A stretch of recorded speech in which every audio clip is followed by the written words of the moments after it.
What happens when going viral means going to jail? In a world where a live stream can make you famous overnight, some creators will do anything, and I do mean anything, for clout. But what starts as a prank can spiral into deepfakes, deportations, and you could end up facing a 31-year prison sentence on top of a travel ban. So, how did we get here? And more importantly, who's really responsible? The streamers, the platforms, or us, the viewers cheering from the sidelines? Somali and Vitaly may have been punished by the system, but there are more of them coming. The only way to stop them is to stop watching them. But will we? Stick around, because these stories get messier the deeper we go. Chapter 1. IRL Streaming, a Chronology. Back in the good old days of the internet, around 2015 or so, IRL streaming was like a live, slightly awkward window into someone's everyday life. Viewers tuned in to watch people grocery shop, watch their dog, or rant about their terrible date, all in real time. It was raw, relatable, and refreshingly mundane. Twitch even officially launched its IRL category in December 2016 to ride the wave of this unfiltered content. At its peak charm, IRL streaming felt like a virtual hangout. You weren't watching a performer, you were tagging along with a friend. Fast forward to now, and that friend is yelling racial slurs in Japan or faking terrorist threats in Times Square for views. IRL streaming didn't just evolve, it mutated. What began as harmless vlogging morphed into a global scavenger hunt for clout, with some streamers treating laws and basic human decency like optional side quests. Enter the Chaos Agents. Johnny Somali, the streamer who made headlines in 2023 for mocking locals in Japan until he got arrested, and Vitaly Zdorvetsky, the prank pioneer turned international menace. Vitaly went from fun guy on YouTube to smashing that like button, just like you should if you haven't done so already. But no, in all seriousness, Vitaly started racking up arrests on multiple continents, including streaking at the 2019 Champions League final. These guys aren't chasing likes, they're chasing notoriety like it's a full-time job. So, how did we go from walking tours to walking arrest warrants? Buckle up, we're just getting started. Chapter 2. Johnny Somali, Walking Provocation. If there's one man who could be considered the final boss of nuisance streaming, it's Johnny Somali. His real name, Jafet Rabi. His online alias, Professional Provocateur. His online strategy? Simple. Go to a foreign country, be as offensive as humanly possible, film it, and hope the algorithm favors chaos. Let's start with Japan, where he basically became public enemy number 1 in 2023. In a country known for its quiet dignity and strict social etiquette, Johnny walked around blasting racist memes through a speaker, shouting Nagasaki and Hiroshima at passersby like it was a performance art. Spoiler, it wasn't. He live-streamed himself mocking people at train stations, temples, and even near Hiroshima's Peace Memorial Park.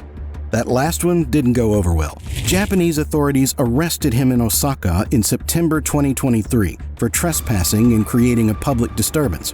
He was sentenced to 10 days in jail, which, ironically, might have been the calmest content he ever filmed. Then there was Israel, where he took things up another notch, shouting offensive slogans near religious sites, sparking outrage online and on the ground. And then the locals took things into their own hands. They taught him what the price of disrespect is. And in South Korea, same playbook.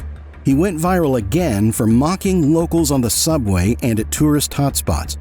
In a society that values social harmony, his antics were about as welcome as a chainsaw in a library. The backlash wasn't just digital. Japan is reportedly considering long-term travel restrictions for repeat offenders like Johnny. Legal experts say that continued violations in multiple countries could lead to blacklisting across much of Asia. And let's not forget the Interpol-worthy highlight reel he's building, earning himself a reputation not just as a nuisance, but as a walking diplomatic incident. And here's a full list of charges which explains why Somali is facing a 31-year prison sentence. Chapter 3. 3 decades. It all started with his typical brand of chaos, loud music on public transport, ramen dumped on convenience store floors, and harassing locals midstream. That earned him 3 counts of obstruction of business, which in Korea isn't just a slap on the wrist, it's a 5-year per count kind of problem. So that's 15 years right there, and we're just warming up. Then it got darker. In late 2024, South Korean authorities discovered that Johnny allegedly created deep-fake pornographic videos of local female streamers, without their consent of course, and posted them online. 2 counts under South Korea's Special Act on Sexual Violence Crimes came flying in hot. Each charge, a potential 10.5-year sentence. That's another 21 years.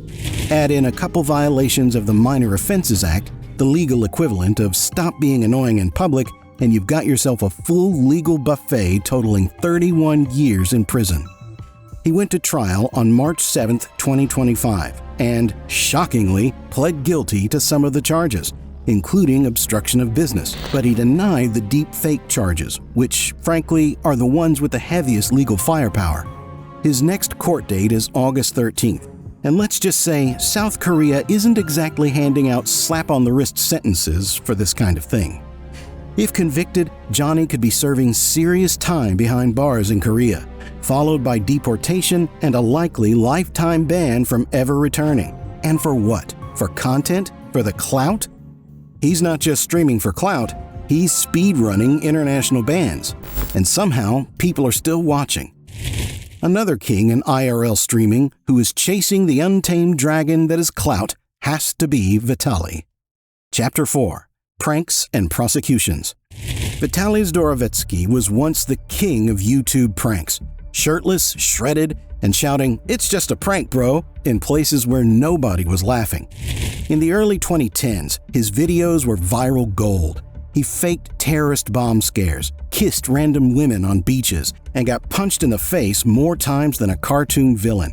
But somewhere between the clout and the chaos, the punchlines got meaner, and the consequences got real. By 2020, Vitaly wasn't just pushing boundaries, he was tripping over them with both feet. He made global headlines for running onto the field during the 2019 UEFA Champions League final in Madrid, shirtless of course, wearing a promo for his adult website. That landed him in a Spanish jail for a hot minute. But an incident that deserves its own chapter is the time he was arrested for assaulting a female jogger in Miami Beach. Chapter 5. Attacking a Jogger. On April 12, 2020, during the early months of COVID-19 lockdowns, Vitaly Zdorovetski went from prankster to headline-making aggressor. According to Miami Beach Police Department, Vitaly randomly attacked a woman who was out jogging near 63rd Street and Collins Avenue. She wasn't part of a video. She wasn't in costume. She was just out for a run. In what authorities described as an unprovoked assault, Vitaly allegedly leapt out and tackled her, punching her in the head and chest. She managed to escape and flagged down police, who arrested Vitaly shortly afterward.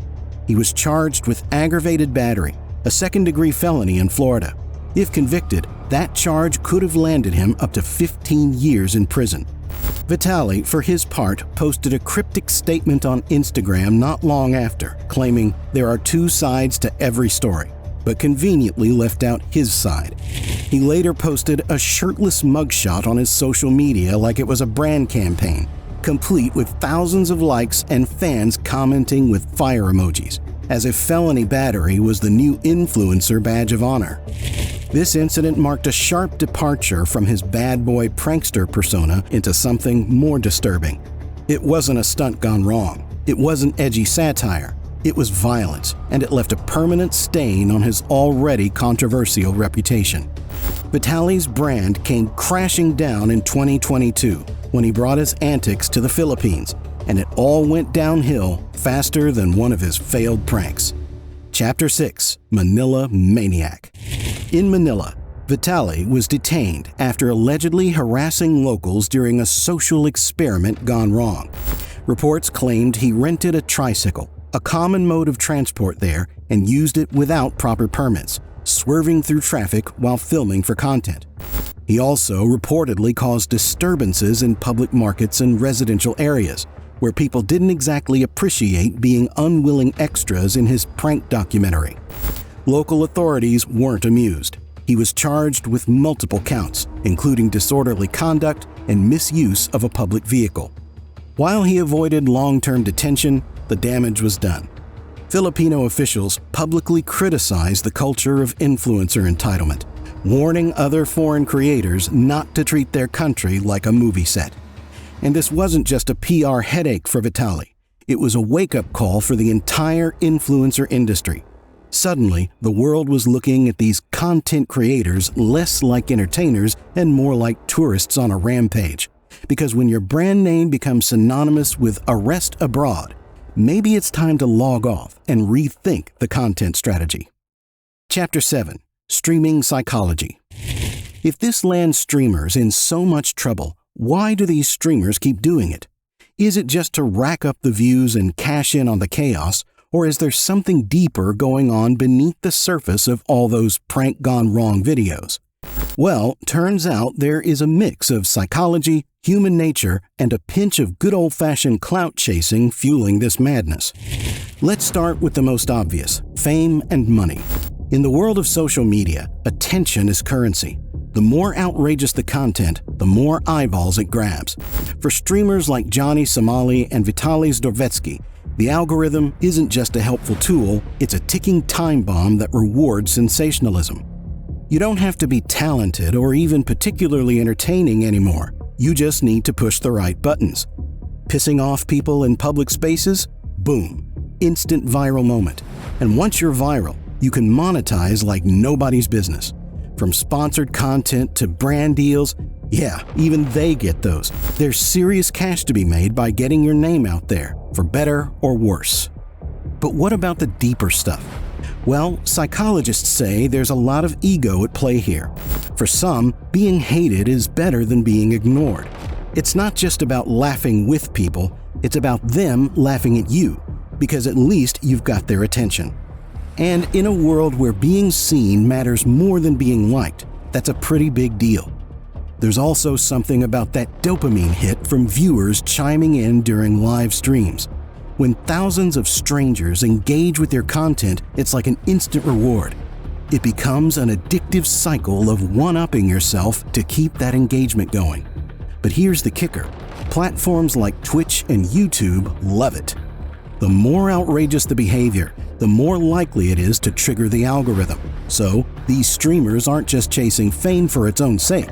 They're being actively rewarded for crossing lines. And so the cycle continues. Push boundaries, get famous, make money, repeat.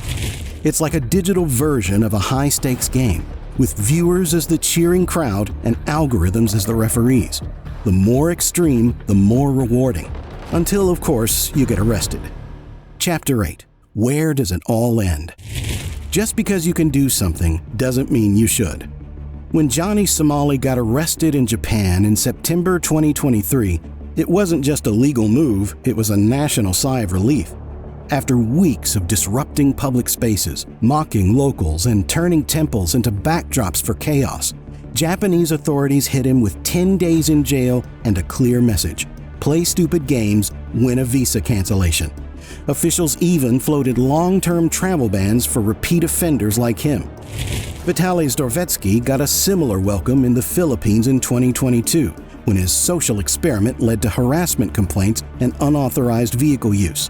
Local officials publicly slammed influencer entitlement and warned others not to treat their country like a YouTube set. South Korea and Israel have also started cracking down, tightening laws, increasing fines, and even tracking foreign streamers who cause public disruption. All of this raises a bigger question. Where's the line between freedom of expression and being a public menace? Sure, streamers have a right to film, but not to terrorize tourists or trash cultural sites. And while platforms like YouTube and Twitch rake in revenue from these viral meltdowns, they've been slow to hold creators accountable. Maybe it's time we asked more of everyone: platforms, streamers, and even viewers. After all, if the algorithm rewards outrage and the audience keeps clapping, who's really to blame? Freedom online is important, but if content keeps ending up in court, We may need a new definition of creative expression. Do you think we could put an end to streamers like this if we just stopped watching their stupid videos? Or will they keep doing it? Let us know in the comments below. Bye for now.